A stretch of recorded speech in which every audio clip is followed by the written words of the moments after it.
ছোট্ট গ্রামে বাস করত গরিব ছেলে, নাম তার রাজু।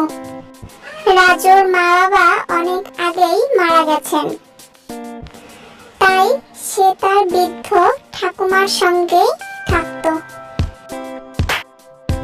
বৃদ্ধ ঠাকুমা খুবই দুর্বল ছিলেন, কিন্তু তার মনোবল ছিল খুবই প্রবল।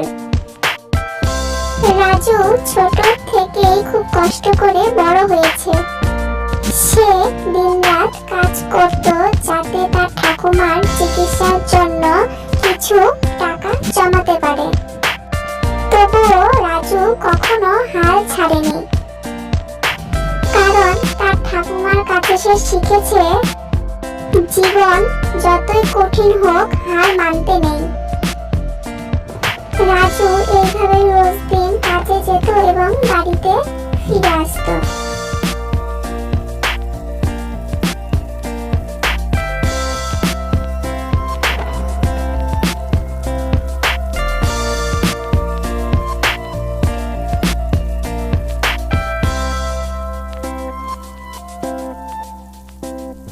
একদিন রাজু বাজারে কাজ করে ফেরার পথে একটি পুকুর দেখতে পেল, তাই সে সেখানে বসে মনের দুঃখে কাঁদছিল।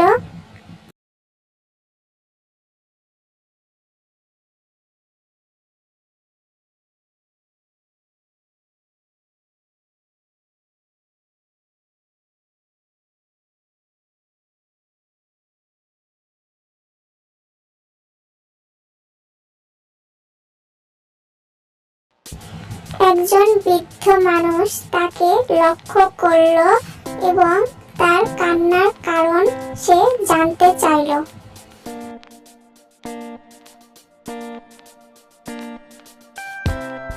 কে তুমি? কি হয়েছে তোমার? এই পুকুরের ধারে বসে কান্না করছো কেন? কিসের এত কষ্ট তোমার? আমাকে বলো, কি হয়েছে? রাজু তার সব কথা বৃদ্ধ মানুষটিকে খুলে বলল।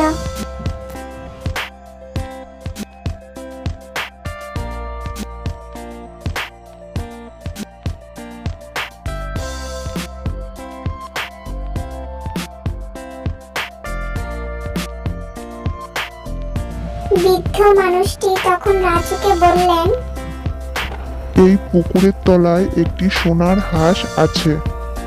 তুমি যদি তাকে ধরতে পারো তাহলে তোমার সব দুঃখ দূর হয়ে যাবে। তারপর লোকটি সেখান থেকে চলে যায়।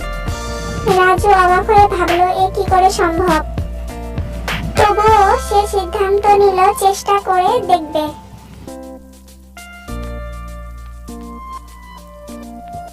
তারপর রাজু পুকুরে ঝাঁপিয়ে পড়ল।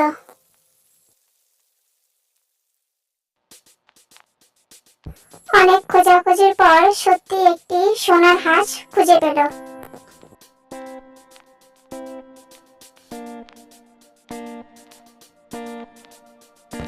রাজু সেই সোনার হাঁসটি নিয়ে গ্রামের রাজবাড়িতে গেল এবং রাজাকে হাঁসটি উপহার দিল।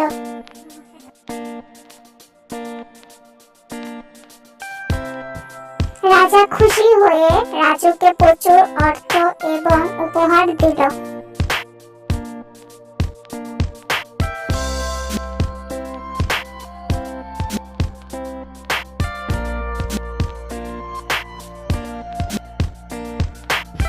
সেই অর্থ দিয়ে রাজু তার ঠাকুমাকে চিকিৎসা করালো